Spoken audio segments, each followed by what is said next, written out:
So I'm going to pour quite a bit of gesso into the middle.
Feel satisfied with what is now. You clear the field for more. When you feel dissatisfied right now, you bulk it all up and slow it all down. So you're not running out of time. But the attitude that you are slows things down. But you know what the feeling is? The feeling isn't about what you think it's about. It's not because you're not getting what you're wanting. It's that in this moment you're introducing resistance. You see, it doesn't matter. Oh, hear this. We like this so much. We'd like you to hear this so much. It does not matter how much resistance you have introduced into your equation over time. That is irrelevant. It does not matter at all. Because here and now you stand. And because of all that resistance that you introduced into the equation, you also introduced more asking. So your asking power is greater. Hear this. The more resistance you have fostered and gathered over time, the more asking you have put into your vortex. And so, see how it all balances out? Oh boy, I've got more in my vortex than anybody I know because I've been ornerier for more of my life. That is a true statement. So it's like pulling back a rubber band. The further back you pull it, the more resistance you put on it. When you stop doing it, the further it's going to fly off over there. You understand the physics of that? There isn't anything that has gone wrong with you having had a difficult childhood and having been indoctrinated maybe into ideas that weren't serving you. That's all right. And we want to say about it blah, blah, blah, blah, blah. Because that was then and this is now and all of your power is now.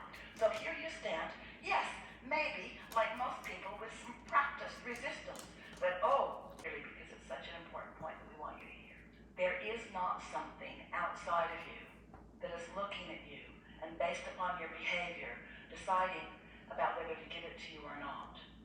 What you want is always being offered to you.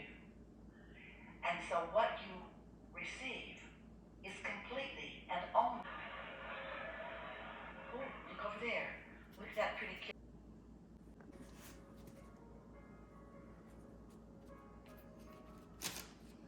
Now I'm willing, but I don't want to win the lottery. I want to be not afraid about money.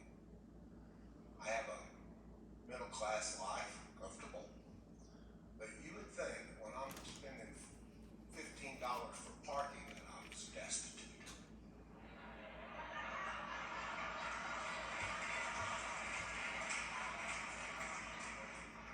And there's three topics intermingled: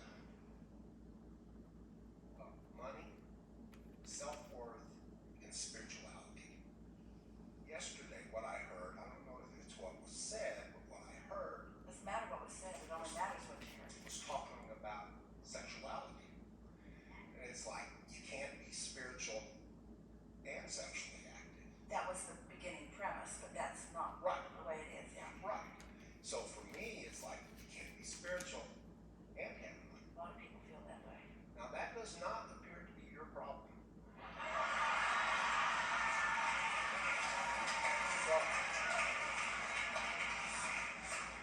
So, This will be easy for you to hear too, because you've already found so much resonance with the basics of the laws of the universe that this will be easy for you to find resonance with. You've heard us say so many times that you were source energy and that a part of you came here into this body. And then you hear us say that this is the leading edge. This is the leading edge of all of this. This isn't the proving ground, this physical world. It isn't the trial ground. It isn't what so many in a state of confusion have made it out to be. This is the environment where vibrations turn to thoughts and thoughts turn to things. Things that can be interpreted through the physical senses. And so this is the result of all of this spirituality. This is the result of all of this source energy. All of this abundance is the result of all of this energy that is allowed or created or at the root of this abundance. And so sometimes people worry that if they are involved in something that earns money, that they may not be spiritual because they want to associate struggle and sacrifice with spirituality.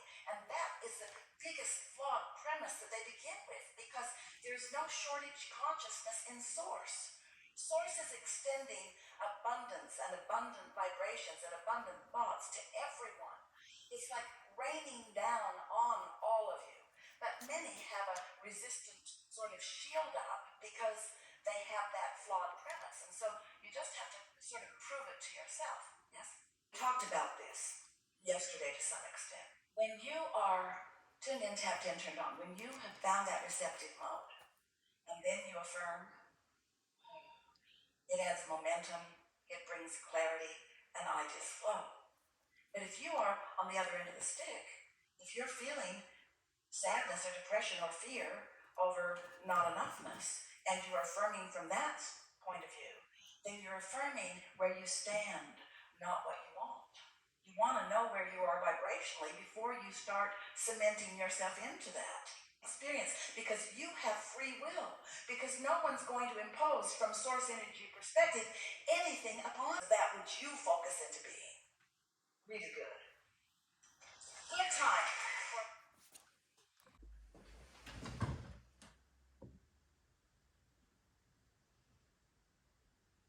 If your brain is a record of the past, and you are living by the same emotions that have defined you for the last 10 years, and you keep thinking the same thoughts that make the same chemicals, and those same chemicals drive the same thoughts, then your body, as the unconscious mind, does not know the difference between an actual experience in your life that creates an emotion and an emotion that you're creating by thought alone. And so your body is believing it's in the same past experience 24 hours a day, 7 days a week, 365 days a year. And your body is programmed into the past. And you can create a new future holding on to the emotions of the past. How many people understand what I'm talking about?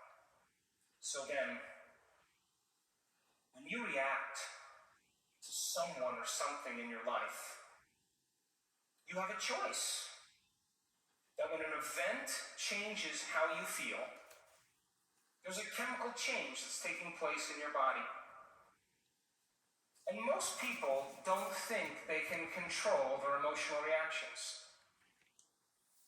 And so then when you react to some coworker or some relative or somebody in traffic, the moment you react emotionally, you are altered chemically. And if you don't know how to control your emotional reaction after that event, and you allow those emotions to linger for hours or days, you know what that's called? That's called a mood. Hey, Juanito, what's wrong with you? Oh, I'm in a mood. Really? Why are you in a mood?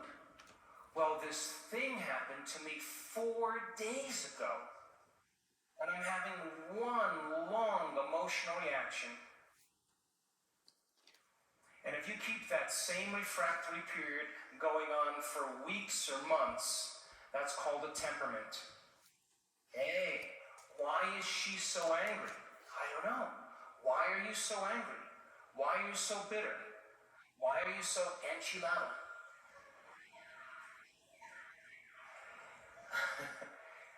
Because I had this experience 7 months ago, and I'm memorizing my emotional reaction. And if you keep that same refractory period going on for years on end, that's called a personality trait. And people wear their emotions on their sleeve, and that's who they keep creating the same life. To change, to truly change, is to think greater than your environment, to think greater than the circumstances in your life, to think greater than the conditions in your world. And every great person in history knew this. Whether it was Mahatma Gandhi, Martin Luther King, the Wright brothers, Joan of Arc. They sat with your heart and just worked with it. Like so that it's not contracted and afraid and protected. It takes practice to do that. And so we work with people in letting them, we give them numerous opportunities to practice this over and over and over again. And sooner or later, petal by petal, it starts to bloom. And all of a sudden, there's an authentic smile on their face. And once energy meets the heart, it goes right to the brain. We did this study where we hooked up an electrocardiogram to an electroencephalogram. And an electroencephalogram is a brain mapping machine. So we measure 19 or 26 different compartments, and we're looking to see all different kind of activity in the brain. But we measured the heart along with it, and when the heart starts beating coherently, in a sense of order, like taking a big sheet, Jay, and going like that, the heart sends a wave right up to the brain. And the brain goes into these beautiful states of alpha. The heart is telling the brain it's safe to create again. It's safe to imagine. It's safe to dream of a new future. And there's the stroke volume of the heart in order, and then you see these 2 or 3 seconds of beautiful, coherent alpha. The brain is it's in that creative state. Then there's a pause, and it happens again. It's beauty. It's a symphony. If you don't have that mechanism, you can have all the intention in the world, but there's no carrier wave. I mean, when people, when they make energy reach their heart, there's an external field that's created. It's magnetic. It's measurable, and that energy is frequency. And if that frequency is coherent, it can carry the intent or thought on a coherent plane of that future. The energy of suffering cannot carry the thought of health or wealth. It's not consistent with it. It carries a different set of thoughts.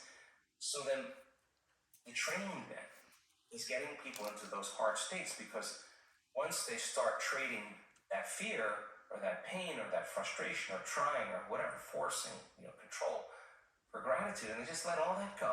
And I say to them, listen, if you can't feel gratitude, or if you can't feel love, I just want to know what you've been practicing feeling every day. Because that feeling that you're practicing is what you're always feeling. Now let's practice feeling something else. In the beginning, it's not going to be easy, but you got to keep following the formula, keep doing it, keep doing it, keep doing it.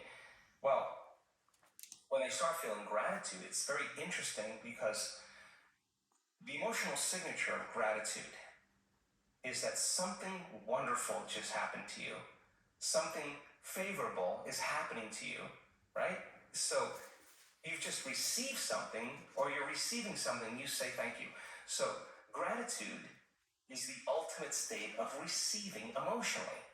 So when you move into a state of gratitude and you open your heart, you will accept, believe, and surrender to the thoughts equal to that emotional state, and you'll program your autonomic nervous system into a different destiny.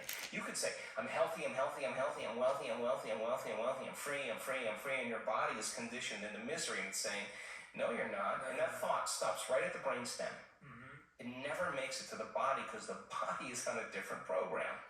So then, while the person starts trading down, they start opening their heart. Well, their immune system gets stronger by 50%. 50% in 3 days, they start making immunoglobulins.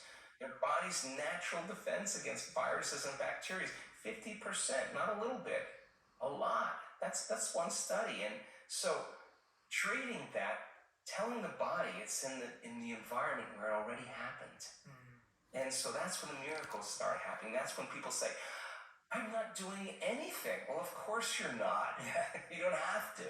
Rule number 3, feel invincible. What are a few things we can do to support our inner environment on a daily basis?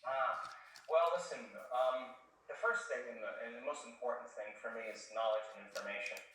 Knowledge is really power, and knowledge and information about yourself should empower you.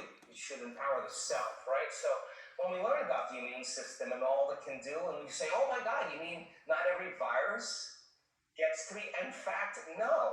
And the more you understand that, and the more you coax your immune system into love and into love. I just did this little thing on our social media where I was talking about the inner army of order. And what would be the signal you would want that inner army to get? And so we created this meditation. We said, what would invincibility feel like? Signal your body and feel invincible. How would you feel if you had an uncompromising will, that you had more energy than you could possibly imagine? Show your body what it feels like, because it is that emotion of invincibility, that emotion of an uncompromising will, to empower your inner world. And you have the intent that that's what it's for. Wow, get ready, because you're going to start creating a cadence and a rhythm where your body's going, whoa, what is all these new chemicals? What are all these new signals? Right. Hey, it's time. Hey. Now all of a sudden receptor sites on the T cells go, wow, we got some new signals coming from the boss here. Let's open up all those T cell receptors. Let's go. In fact, we would love a little fight right now, because we got a lot of time on our hands and we got all our receptors turned on. That would be a signal for your body. We also know that if you could just trade fear and frustration and resentment and suffering for an elevated emotion, truly open your heart again and practice doing that, you'll heal. You'll heal. You'll heal, because, all healings happen in the heart. Rule number 4, be intentional. Can you believe in a future that you can't see or experience with your senses yet? That you've thought about enough times in your mind that your brain is literally changed to look like the event has already occurred? The latest research in neuroscience says you can change your brain from living in the past, and the moment those neurons fire in tandem, you get a picture in your mind, a hologram, a vision, an abstraction. For those people who are passionate, that thought that they're thinking begins to create an elevated emotion. They become inspired. They feel enthusiastic, entheos, filled with God. They become passionate. They started to open their hearts. And all of a sudden, they're combining a clear intention with an elevated emotion. And it's the combination of a clear intention and an elevated emotion in our research over and over again that proves then the person now is changing fundamentally, changing biologically, changing internally. So evidence then becomes the loudest voice, right? And that's what I think what people are looking for right now. The truth is so lost in sensationalism, and the truth is so lost in emotional agreement. And so people who want to feel fear, they program themselves and accept, believe, and surrender. That people who want to be hateful, it's all there. It's all there. And it's a matrix to find the way out, right? And I think there's a door. I just think that we have to trust the innate information that comes from within us. Rule number 6, see the greater good. People that were traumatized from childhood, that were abused sexually, physically, emotionally, that were suicidal, that had all kinds of health conditions, they came to the edge of that emotion that kept them connected to the past. And they were ready to give up in one meditation because they never had felt an emotion like this that they could remember, that it was so intense. And they thought about all the times for the last year that they never missed a day doing the meditation, even when they didn't feel like it, or when they wanted to quit halfway through and they didn't, they went all the way. They thought about all those times that they went to that point, and they went one more time. Really? And their words are always the same. And my heart blew wide open. And I look back at my entire past, and I don't want to change one thing in my past because it brought me to this present moment. And I can see my betrayers. I could see the people in my life that had a hand in this. And I have nothing but compassion for them. Because now the person is no longer viewing that past from the same level of consciousness.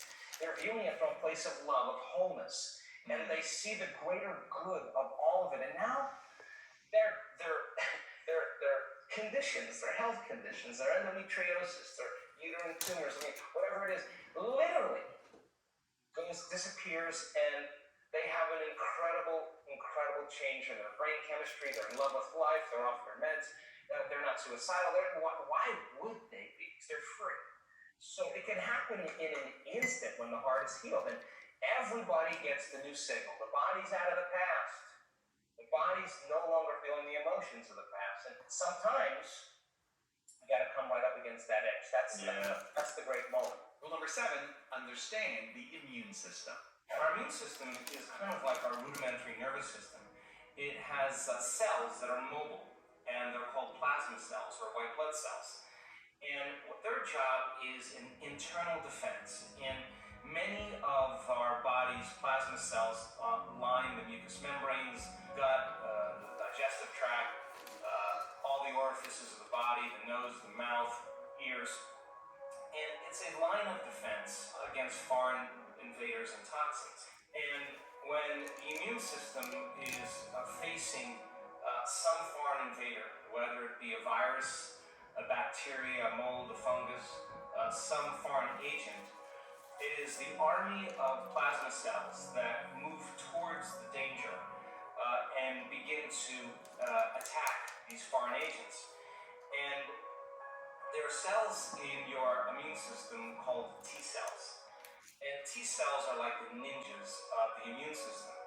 They release very powerful chemicals that can denature and break down any foreign invader. And T cells have these little trumpets that stick out on the receptor site. So picture this big circular spherical blob, and you have all these different receptors. And these T cell receptors are these long trumpet appendages. And when they come up to a virus, or they come up to a bacteria, when they come up to even a cancer cell, they notice that there's a foreign agent, and immediately this T cell receptor attaches to that foreign agent and begins to release. Create that elevated emotion and you teach people more information, they will continue to transform themselves, and that's called evolution. If you think the same thoughts always lead to the same choices. The same choices lead to the same behaviors. The same behaviors create the same experiences, and the same experiences produce the same feelings, and you're now caught in your old self.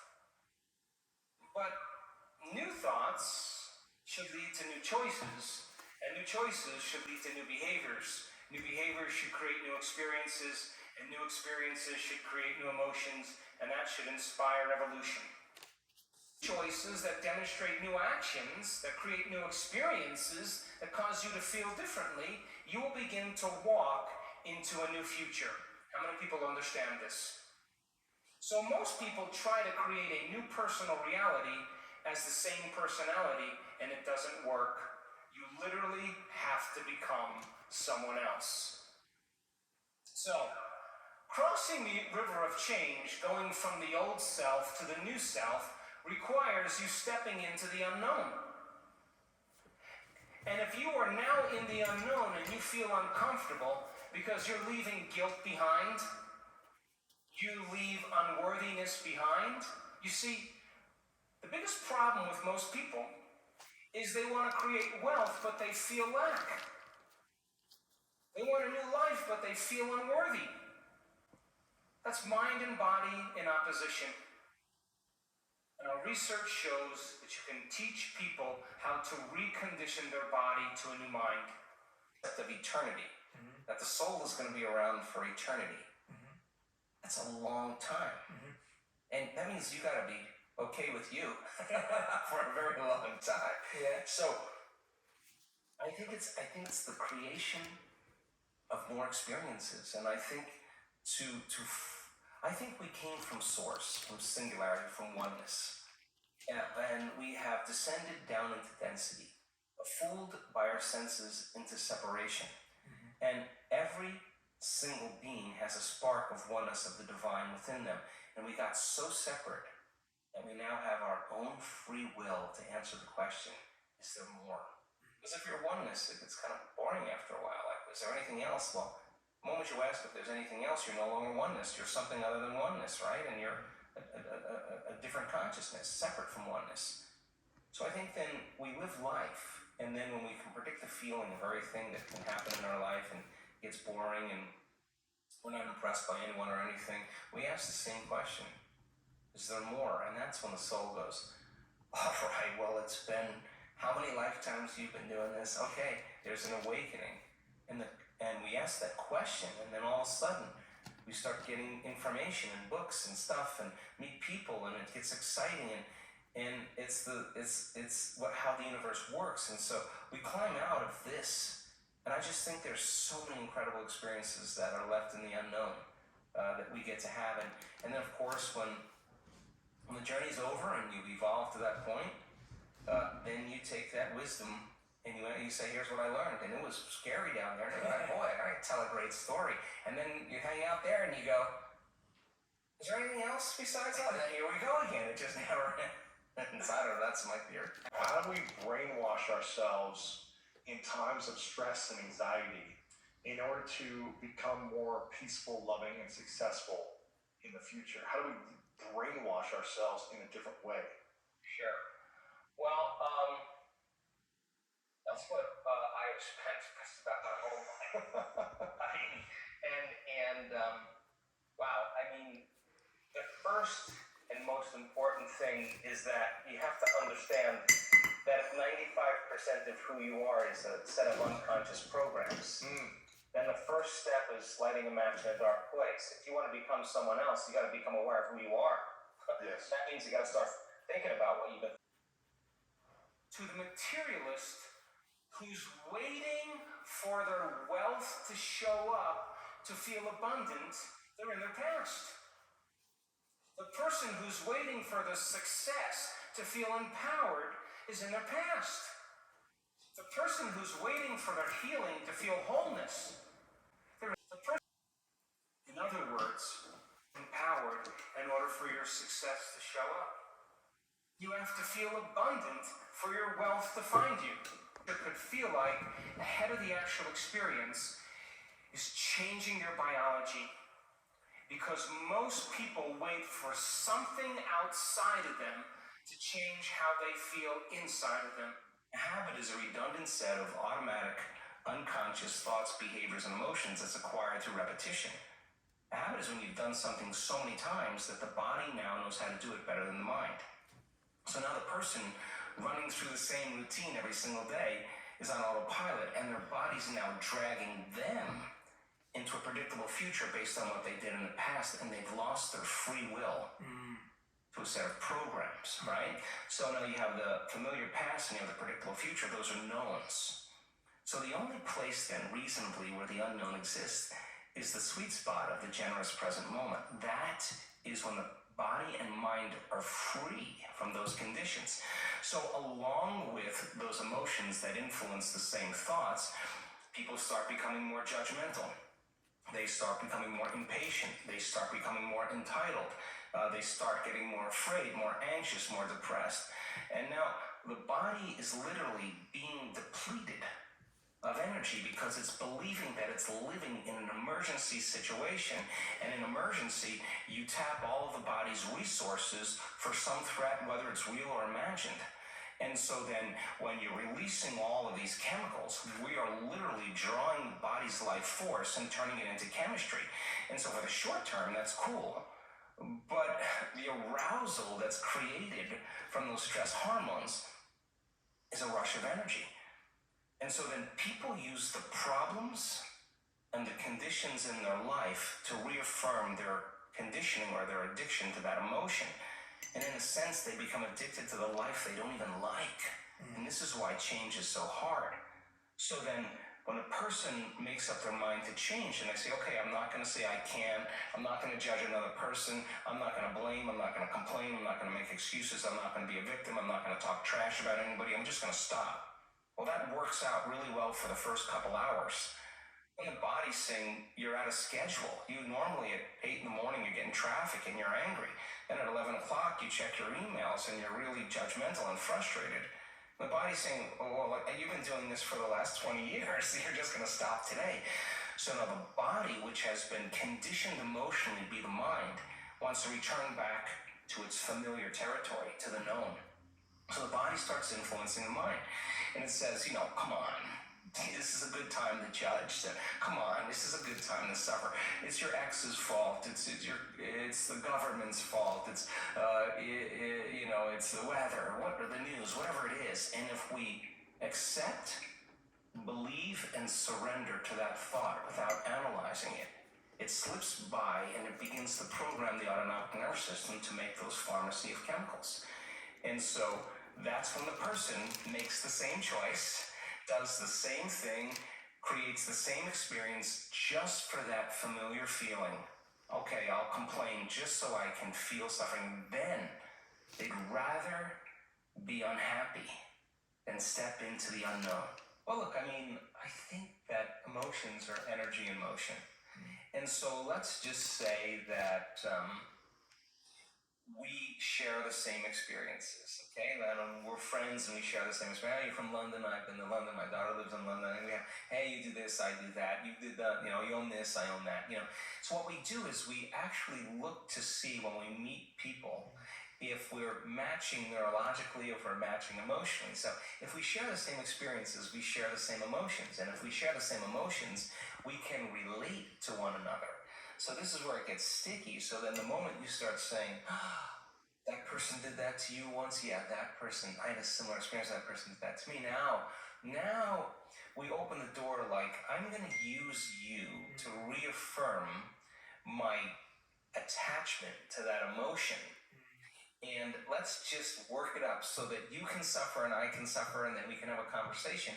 And literally, we're sharing the same energy. And if we're sharing the same energy, we're sharing the same information. And we're bound by an invisible field of energy that keeps us connected. Yes. So then what does it take to break that energetic field? And energy that's greater than the energy that's holding it together. That's how you separate atoms that become a molecule. They're they're bound by an invisible field of energy that's keeping them connected. So you got to use a greater energy than the energy that's holding them together to separate them. Well, in order for you to change then, you can't have energy without awareness or consciousness. You got to go to a greater level of consciousness and change your energy. And nobody changes, Jay, until they change their energy. And when they change their energy, they change their life. So then you may say, well, this person, you know, I use this person and I use my enemy to reaffirm my addiction to hatred. I use my coworker to reaffirm my addiction to judgment. I use my ex to reaffirm my addiction to resentment. That we have these different people in our lives that we need to remind us of who we think we are. The enemy dies, and you find another one. You know, your coworker leaves, and you start judging another one. It's not that. So then, when there's no longer a vibrational match, when you start doing the work, and there's no longer a vibrational match with you and your past, present reality, that person or that condition any longer, that person or condition is going to spiral away because you're no longer in need of that. So then our life begins to change when we change our energy, and we begin to take our power back. That's essential for us to begin to create with. Now, some people can't handle that because they're not conscious that they're doing it. So they'll be working on their vision of the future, and yet they'll spend 2 hours lowering their energy back into victimization or suffering, and they want to know why their future isn't happening. Well, there's an unconscious program. Let's go after that. And once you start going after that, now all of a sudden your life starts to change again. So you can't say it doesn't work. On some level, we don't work. And if you're really invested in this, the question is, what is it about me? Where am I directing my attention or my energy? Who am I using to reaffirm some conditioning that I need to remember as my old self?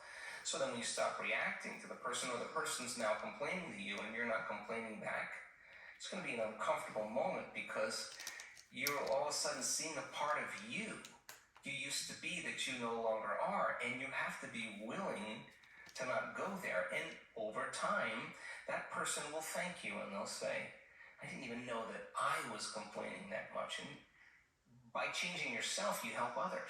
Self-love is no longer about pleasure or having a car. It's something that you're cultivating within you. So then imagine we have research to show, and this is such a duality, that when you start seeing the brain start synchronizing, getting coherent, the front of the brain and the back of the brain, and two hemispheres coming together, and we can say to scientists that come and study our work, oh, watch this, Ed's gonna pop. What do you mean? Just watch, this is gonna be good.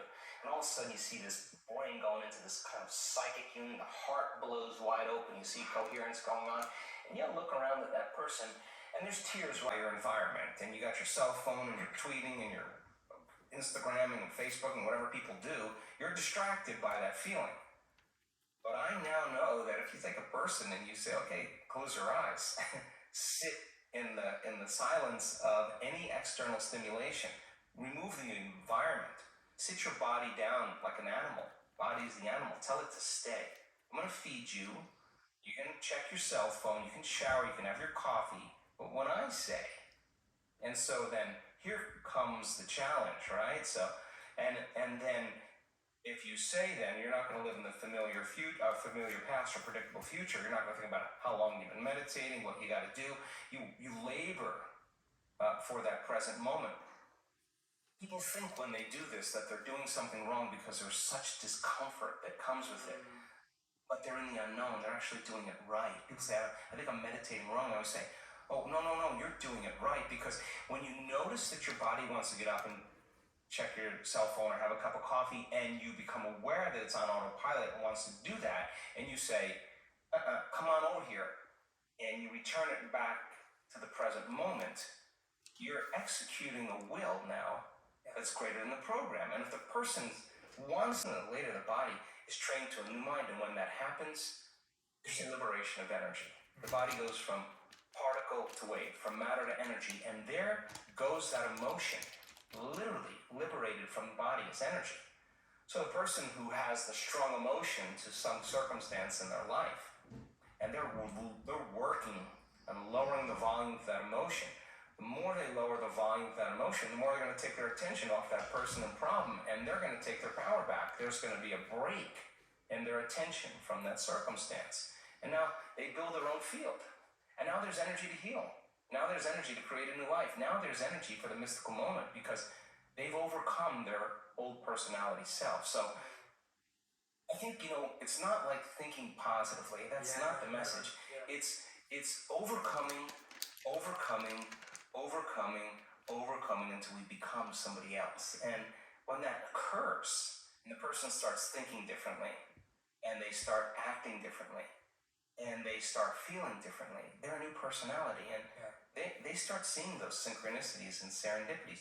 How bad does it have to get? I mean, to what denominator, to what lowest level do you have to reach before people really make up their mind to change? My message is, why wait? I mean, when you're feeling so altered emotionally, you feel so bad, that's the moment you could actually see yourself for the first time, because you're not answering your cell phone, you're not responding to all your texts, you're not watching TV, you're not going out to dinners, you're not calling people back.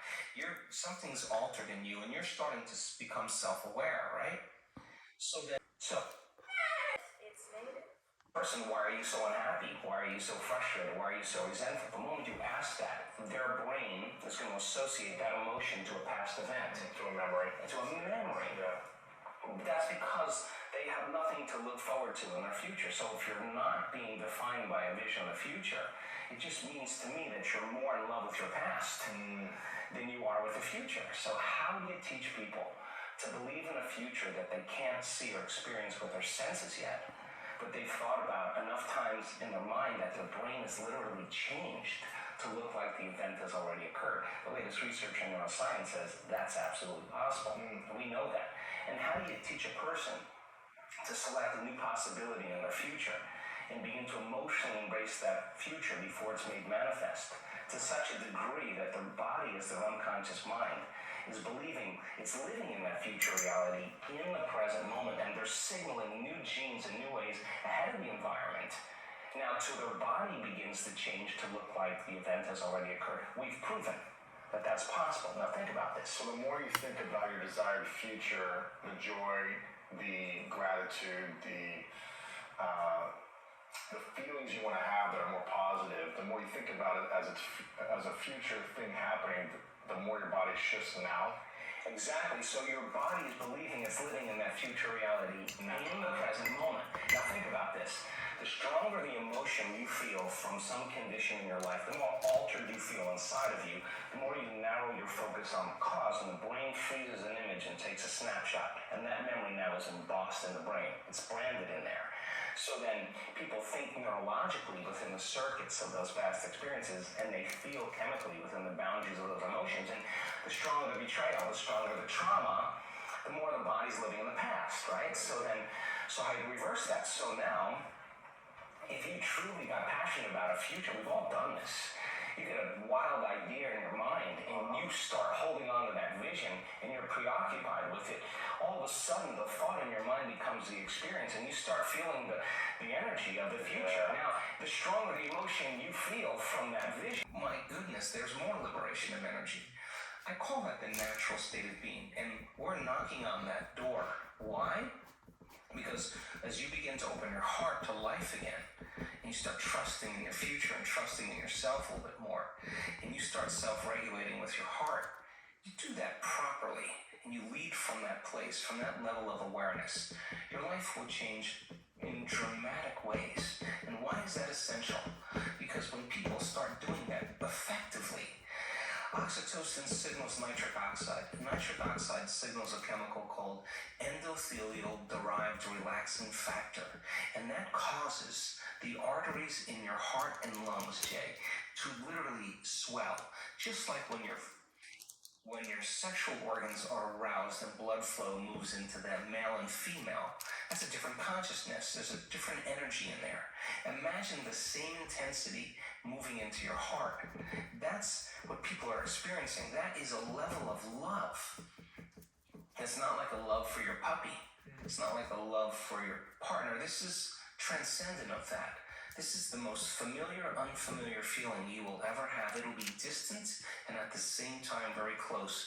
And you'll start to see the hidden meaning behind all things. And now, when you walk in the presence of your greatest betrayer, the person who threw you under the bus, whatever it is, when you walk in from this place, there will be no emotional reaction. You will just see that person for who they are, who you used to be. Now, compassion then is no longer something that you have to try to do. It's the end product of doing the work. And I think that mystics and saints and masters of old understood this.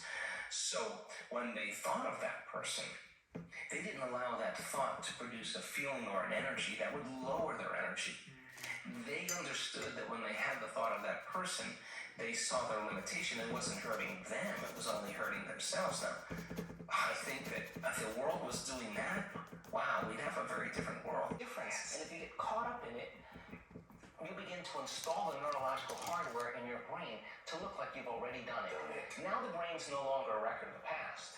Now it's a map to the future. You are priming your brain, and if you keep doing it, the hardware will become a software program. You know what that means?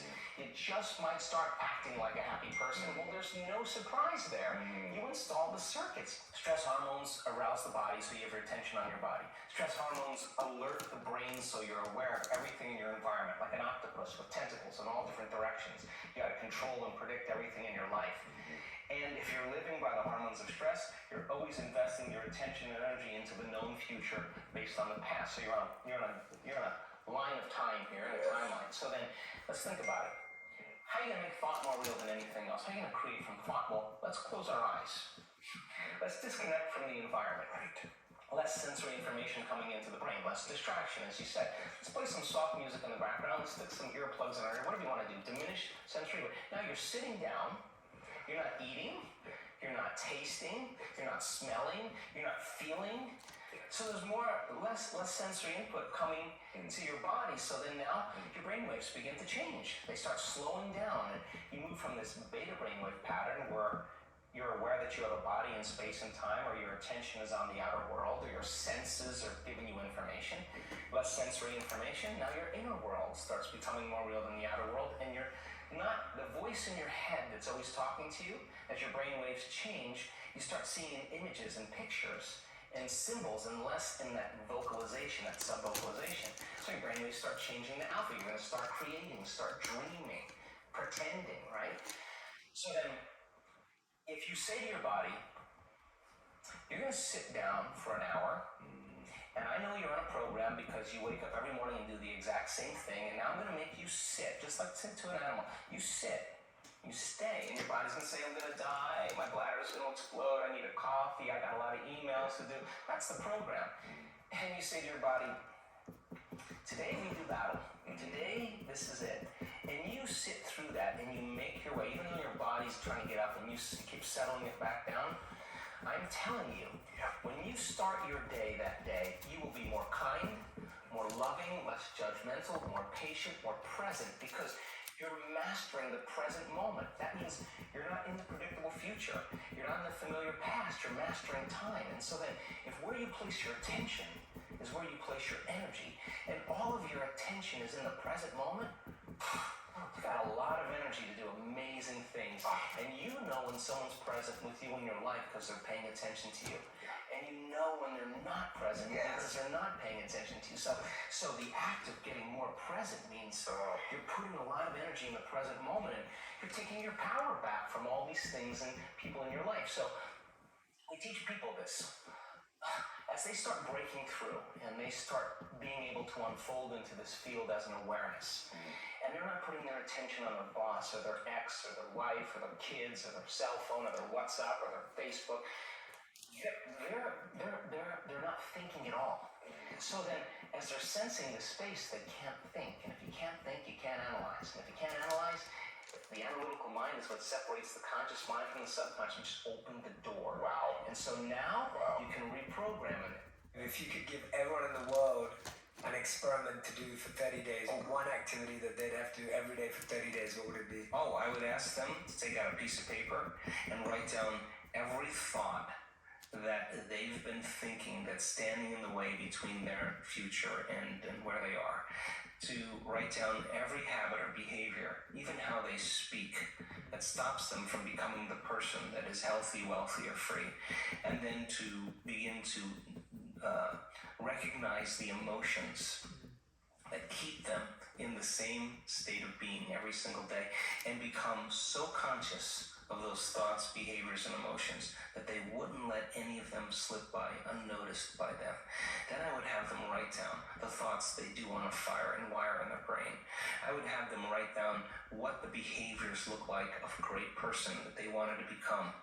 And I would have them practice thinking about it and practice rehearsing it. And then I would say to them, what emotions would you feel when your future happened? Because you have to teach your body emotionally what that future feels like before it happens. And every day, if you practice that diligently and sincerely, and just become conscious of who you no longer want to be, and keep becoming conscious of who you do want to be, you should begin to see evidence in your life. And when it comes in a way that you least expect, it surprises you and leaves no doubt that it's come from a greater mind, then you'll be inspired to do it again. And now we believe we're more the creators of our lives.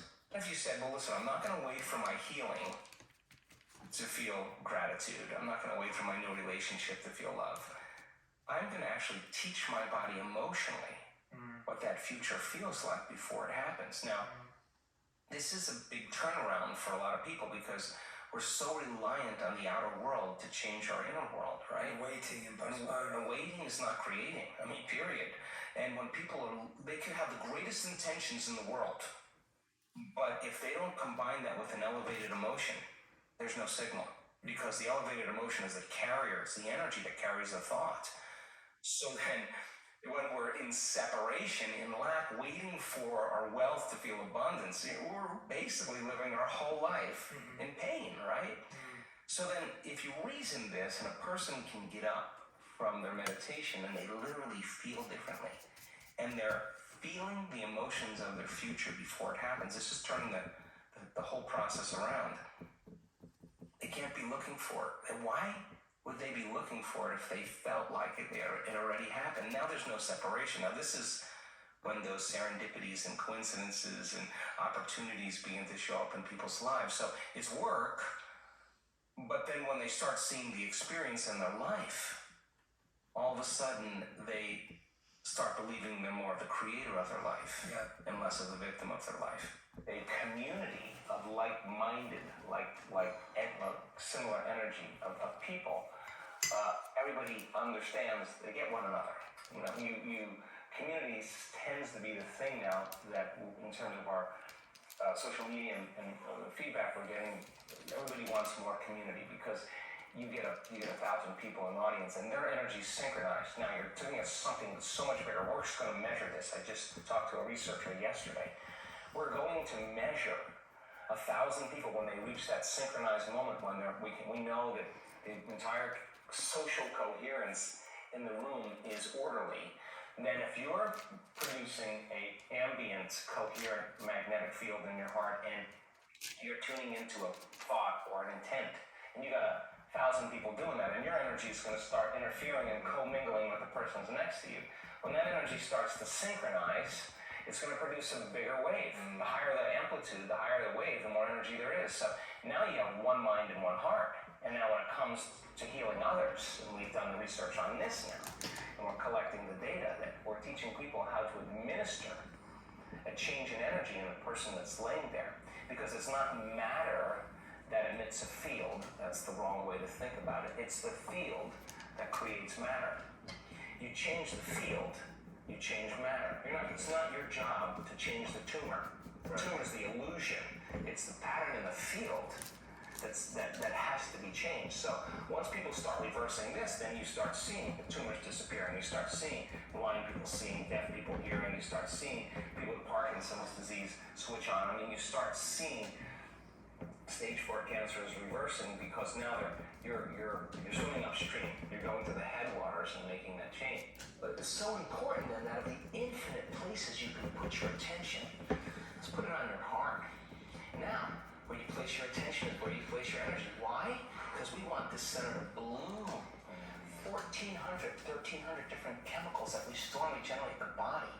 Let's breathe, let's open this up, let's practice this. Let's start learning how to lead with the heart, a different consciousness. Yeah, in the beginning, it's a little difficult, but you stay with it and you practice it, pedal by pedal by pedal, placing your attention there, you're putting your own life force back into your heart, you're turning your love inward, and the body will start responding. And in a week's time, if we're doing that 3 times a day or over and over again, sooner or later that thing's going to start blooming. And just like when your sexual organs are aroused and they're engorged with blood, this center, when you start feeling love, you make a chemical called oxytocin.